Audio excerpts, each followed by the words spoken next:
이 아침에 나눌 하나님의 말씀은 요한복음 18장 17절로 22절까지 말씀입니다. 요한복음 18장 17절에서 22절까지 말씀입니다. 우리 함께 말씀을 읽습니다. 문 지키는 여종이 베드로에게 말하되 너도 이 사람의 제자 중 하나가 아니냐 하니 그가 말하되 나는 아니라 하고 그때가 추운 고로 종과 아랫사람들이 불을 피우고 서서 쬐니 베드로도 함께 서서 쬐더라. 대제사장이 예수에게 그의 제자들과 그의 교훈에 대하여 물으니 예수께서 대답하시되 내가 드러내놓고 세상에 말하였노라. 모든 유대인들이 모이는 회당과 성전에서 항상 가르쳤고 은밀하게는 아무것도 말하지 아니하였거늘 어찌하여 내게 묻느냐? 내가 무슨 말을 하였는지 들은 자들에게 물어보라. 그들이 내가 하던 말을 아느니라. 이 말씀을 하심에 곁에 섰던 아랫사람 하나가 손으로 예수를 쳐 이르되 내가 대제사장에게 이같이 대답하느냐 하니. 아멘. 기도드리겠습니다. 하나님 아버지, 이 아침에도 우리를 불러 예배하는 곳에 세우시고 하나님을 예배하도록 우리에게 은혜를 베푸시니 감사합니다. 하나님을 예배할 수 있는 은혜가 우리에게 임하였으니 날마다 하나님을 예배하는 가운데에 살아계시고 역사하시는 하나님의 놀라운 은혜를 발견하고 그 은혜 앞에 찬양하며 우리 주 예수 그리스도의 오실 그날까지 예배하며 찬양하며 기도하며 하나님의 뜻을 이루며 살도록 저희들을 도와주시옵소서.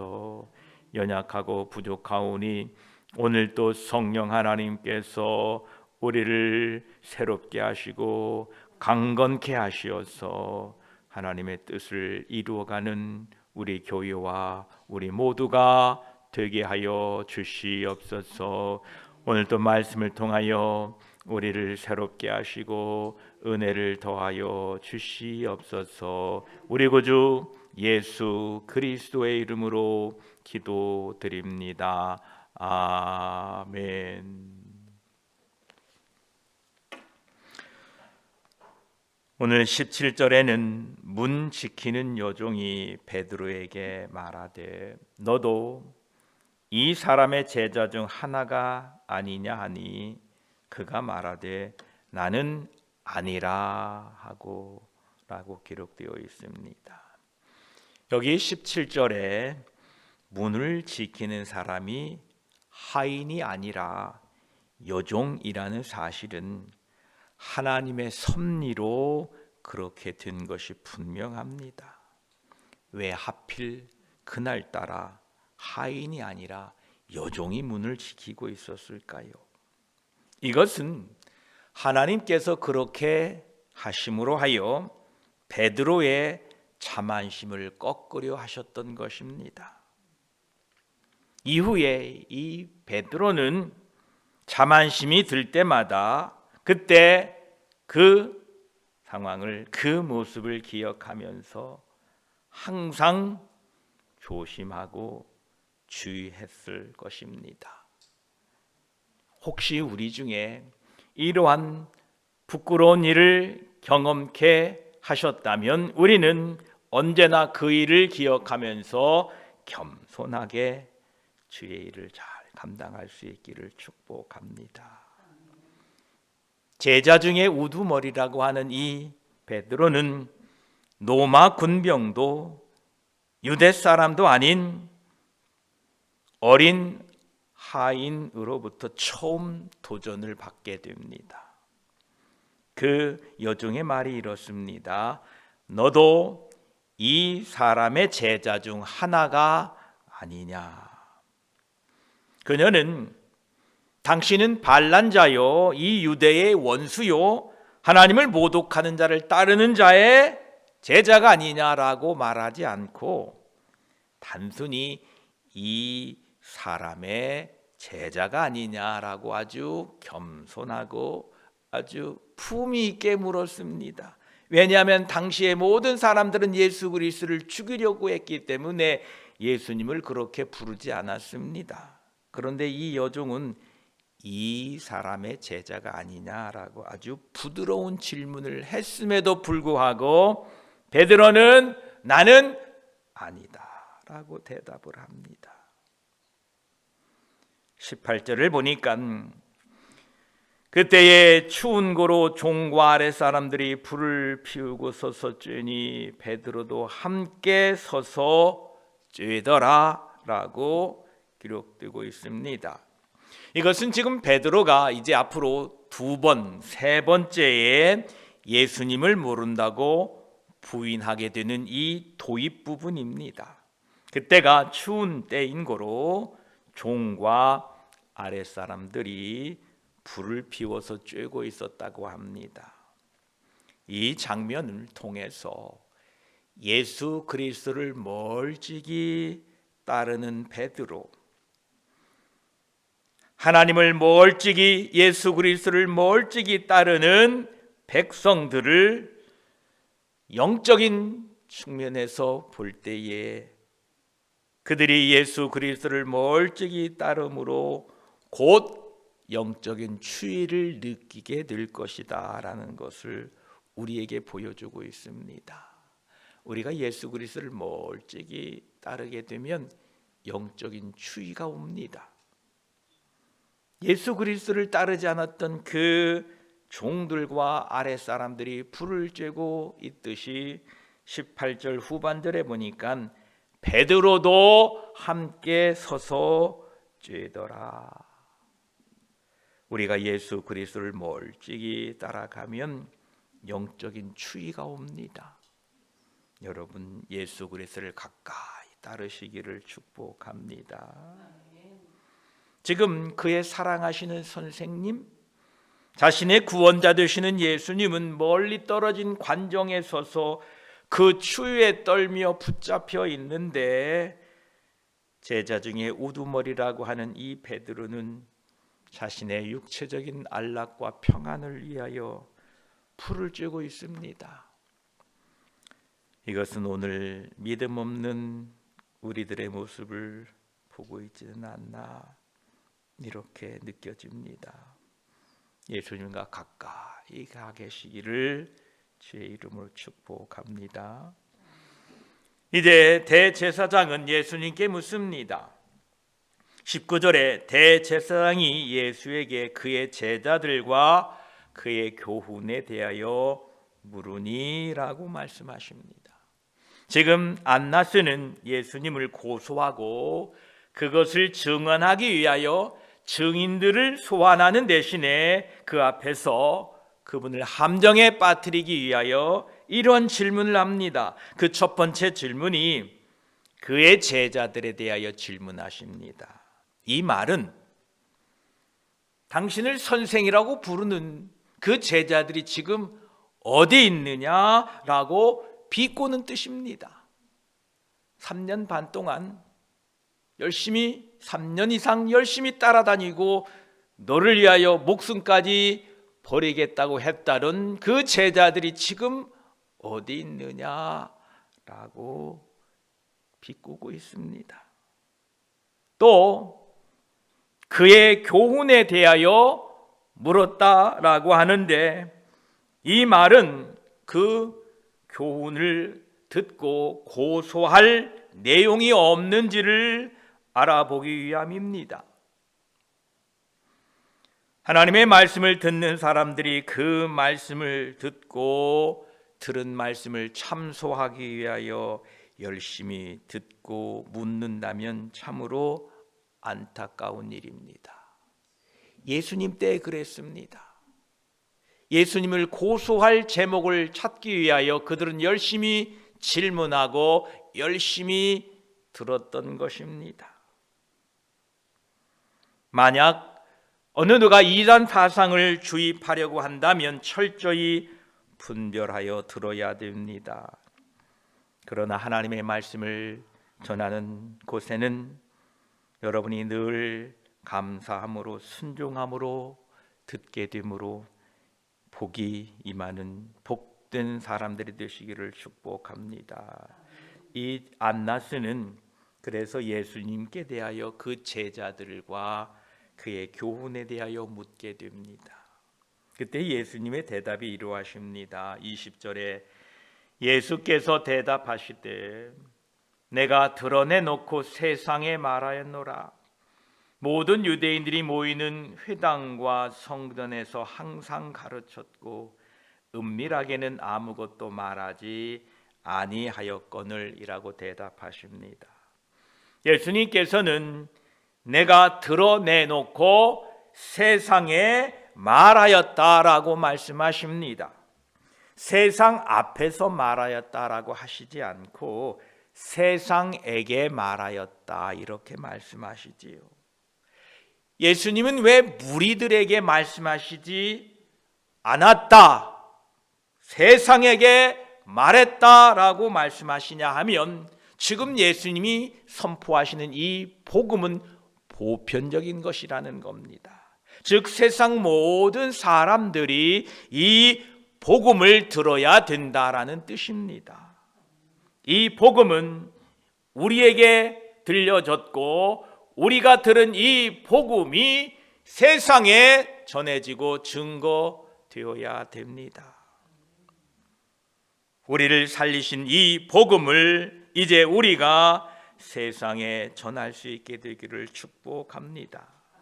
그러시면서 이 복음이 모든 유대인들이 모이는 회당과 성전에서 항상 가르쳐졌다라고 말씀하고 계십니다. 예수님께서는 자신의 교훈이 공적인 예배를 드리는 회당과 성전에서 가르쳐졌다라고 말씀하십니다.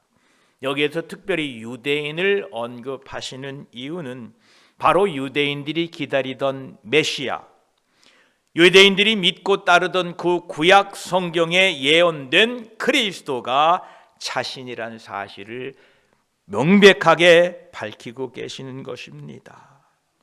참으로 예수님은 유대인들이 기다렸던 메시아, 구약 성경에 예언된 그리스도가 분명합니다. 그러시면서 예수님께서는 은밀하게는 아무것도 말하지 아니하였거늘 이라고 말씀하십니다. 이것은 예수님이 제자들에게 비유를 사람들에게 말씀하시고 제자들에게 따로 그들에게만 가르쳐 주신 것, 이런 일이 없다는 뜻이 아니고 예수님의 사역이 공적이었다라는 말씀이십니다. 이사야 45장 19절에도 나는 감추어진 곳과 캄캄한 땅에서 말하지 아니하였으며 야곱 자손에게 너희가 나를 혼돈 중에서 찾으라고 이르지 아니하였노라. 나 여호와는 의를 말하고 정직한 것을 알리느니라 라고 말씀하십니다. 예수님은 분명하게 말씀하셨습니다. 나는 하나님 아버지로부터 보냄을 받았다. 내가 바로 메시아다, 내가 구원자다 라고 분명하게 사람들에게 증거했던 것입니다. 오늘도 우리가 예수 그리스도를 분명하게 세상 사람들에게 증거하게 되시기를 축복합니다. 또한 예수님께서는 21절에 어찌하여 내게 묻느냐, 내가 무슨 말을 하였는지 들은 자들에게 물어보라. 그들이 내가 하던 말을 아느니라 말씀하십니다. 오늘 또 주님은 우리에게 묻습니다. 내가 무엇을 들었느냐? 혹시 사람들이 너에게 무엇을 들었느냐고 묻거들랑 너는 무엇이라 말할 것이냐? 오늘 우리에게 말씀하고 계십니다. 예수님은 이렇게 안나스에게 대답합니다. 어찌하여 내게 묻느냐? 이것은 고요하나 위험에 찬 예수님의 모습을 보여주고 있습니다. 어찌하여 대제사장은 일반 백성들도 다 아는 채 쉬쉬하고 있는 그 사실을 모른다고 하느냐? 너 스스로 내 말을 들을 기회가 많이 있었는데 라고 책망하고 계십니다. 여러분, 우리들도 나중에 예수님을 만날 때 책망 듣지 않도록 들은 말씀을 잘 순종하고 그 말씀대로 살아가시기를 축복합니다. 주님이 묻습니다. 내가 무슨 말을 하였는지 들은 자에게 물어보라. 혹 예수 안 믿는 사람이 저에게 와서, 여러분에게 와서 예수님이 무슨 말씀을 하셨어? 라고 묻게 되거들랑 예수님이 나에게 하신 말씀, 예수님이 나에게 주신 그 말씀을 가감없이 그리고 감사함으로 힘이 있게 그들에게 전해주시기를 축복합니다. 주님이 이런 말씀을 하십니다. 내가 무슨 말을 하였는지 들은 자들에게 물어보라. 그들이 내가 하는 말을 아느니라 말씀하십니다. 예수님께서는 안나스에게 내가 낫게 하여 주었던 귀먹은 사람, 절름발이, 눈 멀었던 사람들을 데려오라고 말씀하시지 않으셨습니다. 또 베다니에 살고 있는 나사로를 데려와서 그에게 물어보라고도 하지 않으셨습니다. 그 대신 들은 자들에게 물어보라라고 말씀하십니다. 여러분, 예수 그리스도의 말씀을 얼마 동안 오랫동안 듣고 오셨습니까? 예, 우리는 많이 들었습니다. 그 들은 말씀을 이제 누가 우리에게 묻거든 담대하게 전할 수 있게 되기를 축복합니다. 22절에 이 말씀을 하심에 곁에 섰던 아랫사람 하나가 손으로 예수를 쳐 이르되 내가 대제사장에게 이같이 대답하느냐 하니 라고 기록됩니다. 이것은 하나님 곧 육체를 입으신 하나님께 대한 세상의 적개심을 적나라하게 보여주고 있습니다. 예수님은 대답할 필요도 없는 질문에 대하여 온유하고 겸손하게 응답하셨으나 이에 대하여 예수님이 받으신 것은 잔인하고도 비겁한 대우입니다. 안나스는 이것을 제지하였다는 것을 찾아볼 수가 없습니다. 자신의 죄를 깨닫게 하고 정죄하는 말씀을 들었을 때에 이 말씀을 감당하지 못하는 사람들의 반응은 폭력입니다.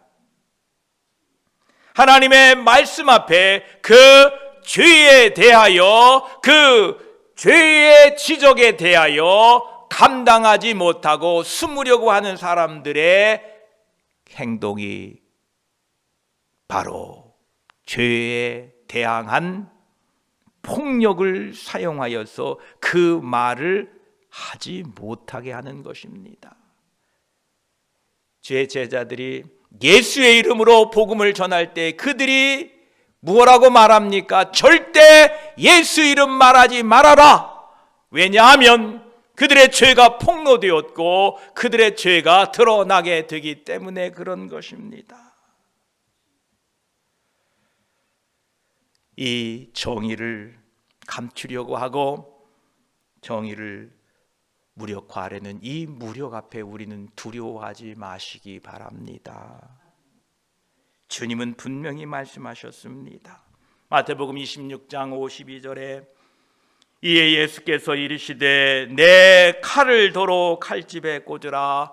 칼을 가지는 자는 다 칼로 망하느니라 말씀하셨습니다. 폭력을 쓰는 사람들은 결국 폭력으로 무너지게 될 것입니다. 우리는 복음으로 싸워야 됩니다. 성령의 검 말씀으로 싸워야 됩니다. 하나님의 말씀을 들은 사람들은 두 가지 반응을 보이게 됩니다. 그 첫 번째 반응은 회개입니다. 사도행전 2장 37절 그들이 이 말을 듣고 마음에 찔려 베드로와 다른 사도들에게 물어 이르되 형제들아 우리가 어찌할꼬 하거늘. 하나님의 말씀을 듣게 될 때에 마음이 찔려서 우리가 어찌할꼬라고 회개하는 반응이 나옵니다. 둘째로 하나님의 말씀을 듣고 귀를 막고 폭력을 행사하는 것입니다. 스데반 집사님이 전한 하나님의 복음, 예수 그리스도의 말씀, 예수 그리스도의 복음을 듣고 사도행전 7장 57, 58절에 이렇게 기록됩니다. 그들이 큰 소리를 지르며 귀를 막고 일제히 그에게 달려들어 성 밖으로 내치고 돌로 칠세 증인들이 옷을 벗어 사울이라는 청년의 발 앞에 두니라 라고 말씀하십니다. 하나님의 말씀을 들은 두 번째 반응이 귀를 막고 폭력을 행사하고 무력을 행사했다라는 것입니다. 우리는 하나님의 말씀을 들을 때에 언제나 겸손한 마음으로 그 말씀을 듣고 행해야 될 것입니다. 하나님의 말씀이 회개를 촉구할 때에는 애통함과 결단의 마음을 가지고 돌이키셔야 됩니다. 하나님의 말씀이 위로의 말씀일 때에 그 위로의 말씀을 단단히 붙잡고 낙심 가운데 일어서며 하나님을 찬양해야 됩니다. 소망이 되는 말씀은 인내함으로 그 말씀을 지켜 행함으로 약속하신 복을 이 땅에서뿐만 아니라 저 천국에 가서도 상급을 누리는 삶이 되어야 합니다. 우리는 하나님의 말씀을 들을 때에 언제나 겸손하고 회개의 마음으로 감사의 마음으로 말씀을 들음으로 말미암아 그 말씀을 통하여 하나님이 주시는 위로와 평강과 은혜와 복이 날마다 우리 삶에 넘치기를 축복합니다.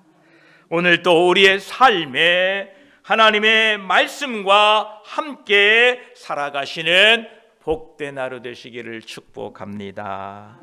기도드리겠습니다. 하나님, 베드로가 장담했으나 문을 지키는 요종 앞에서 너도 그 사람의 제자 중 하나가 아니냐라는 그 질문 앞에 나는 아니다라고 부인합니다. 그는 예수님을 멀찍이 따랐다고 합니다. 주여, 베드로의 모습이 우리의 모습이고 나의 모습입니다. 주님을 가까이 따르게 하시고 주님이 받는 그 모욕도 주를 위하여 기꺼이 감당할 수 있는 우리들이 되게 하여 주시옵소서. 대제사장은 예수님께 그의 제자들과 그의 교훈에 대하여 물었습니다. 네 제자들이 어디 있느냐? 비꼬는 그 질문을 받습니다. 예수님의 교훈에 대하여 물었을 때에 그 교훈을 따르고자 하는 것이 아니라 그 교훈을 듣고 고소할 증거를 찾기 위하여 내 교훈이 무엇이냐라고 질문합니다. 주여, 하나님의 말씀을 들을 때에 감사함으로 기쁨으로 듣게 하시고 그 말씀을 순종하는 마음으로 듣게 하여 주시어서 그 말씀으로 복을 누리는 우리들이 되게 하여 주시옵소서. 예수님께서 그의 제자들과 그의 교훈에 대하여 물으실 때에 이렇게 대답하셨습니다. 어찌하여 내게 묻느냐? 내가 무슨 말을 하였는지 들은 자들에게 물어보라. 그들이 내가 하던 말을 아느니라 라고 말씀하셨습니다. 감사합니다. 우리에게 들려주셨고 우리에게 말씀하신 그 말씀을 이제 누가 와서 물을 때에 나는 예수님께 이 말을 들었다라고 담대하게 증언할 수 있는 우리들이 되게 하여 주시옵소서.